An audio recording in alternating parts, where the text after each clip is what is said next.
When Larry Joe Booth was advised to stop his medication after a lengthy fight against cancer, he knew the end was near.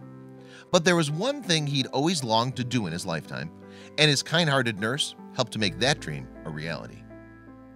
Booth was born in Louisville, Kentucky on June 25, 1948. He settled down in Clarksville, Indiana, and had an auto repair store in Jeffersonville. Booth had a love of cars and was known for his passion for drag racing. He married a woman named Barbara and had 5 children: Brian, Derek, Jerry, Larry Jr., and Jonathan. Booth went on to lose both his son Derek and his wife of 39 years in 2015. Then that same year, he got some tragic news of his own. Booth was diagnosed with prostate cancer and started treatment at Norton Cancer Institute. But after a 2-year battle against the illness, things weren't looking up. And in February 2018, it was advised that Booth stop his treatment. Booth knew that this meant he didn't have much longer. So he wanted to take his doctor, Arash Rezazeta, and nurse Tracy Hoffman's suggestions to make the most of the time he had left. They told me to stop taking the medication and focus on living life day to day, he told the Louisville Courier-Journal. So I'm doing the best I can, Booth continued. Dr. Rez and Tracy, they've both been angels. Booth was frightened by the prognosis, but he started to think about what he wanted to do before he died.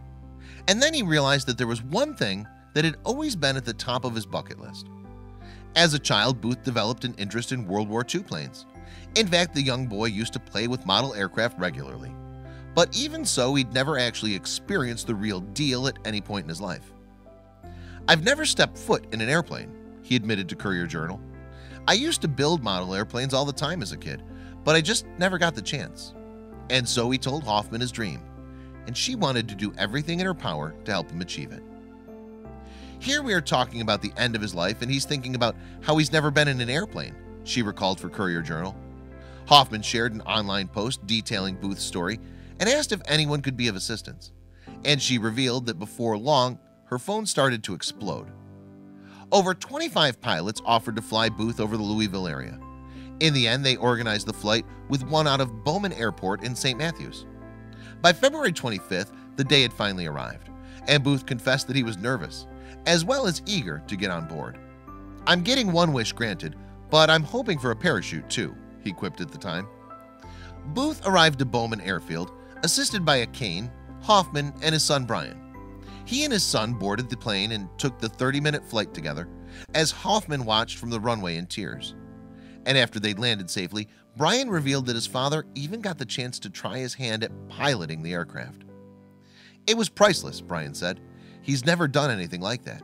He actually took the steering wheel and flew for a bit.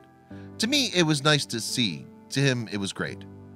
During the flight, Booth had been able to see his old auto repair shop from the sky. Booth looked happy as he disembarked the plane and revealed that he was grateful to his medical team for getting him up in the air. It was an experience, he said.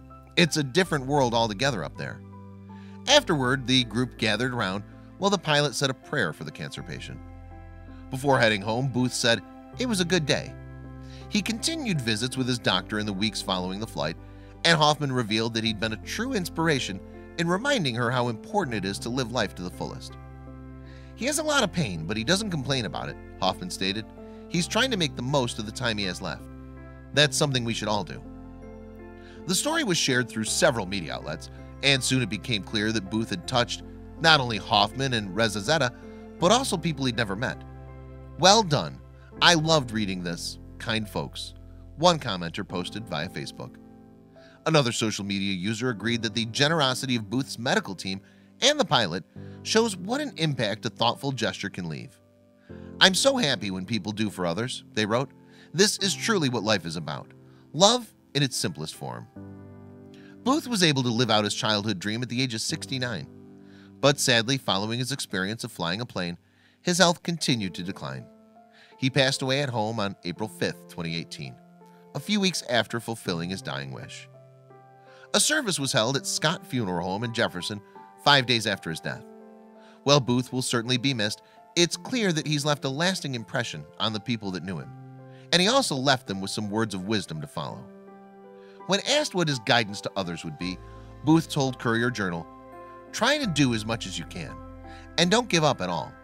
You'll find yourself going into a hole you don't want to be in if you do."